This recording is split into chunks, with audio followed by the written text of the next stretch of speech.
नमस्कार मित्रांनो, जगले ते देशासाठी आणि देशासाठीच हुतात्मे झाले.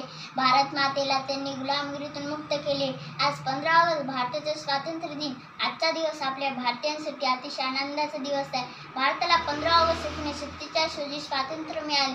त्यासाठी आपल्या देशातील अनेक महान पुरुषांनी आणि क्रांतिकारकांनी आपल्या प्राणांची आहुती दिली.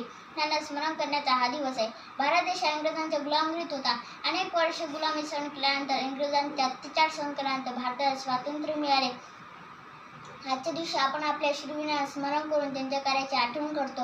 महात्मा गांधी, मंगल पांडे, भगतसिंग, सुखदेव, राजगुरू अशा हजारो क्रांतिकारकांनी भारताच्या स्वातंत्र्य लढ्यात अमूल्य योगदान दिले. त्यांच्या बलिदानामुळे आपला देश इंग्रजांच्या गुलामगिरीतून स्वातंत्र्य झाला. आपण भारताचे नागरिक या नात्याने देशाचे स्वातंत्र्य अबाधित ठेवणे हे आपले कर्तव्य आहे. महापुरुष स्वातंत्र्य सेनानी लाभलेले आहे. भारतीय सैनिक आहे सर्वात महान, आमची भारतभूमी हीच आमची शान. एवढे बोलून मी माझे भाषण संपवितो. जय हिंद, जय भारत.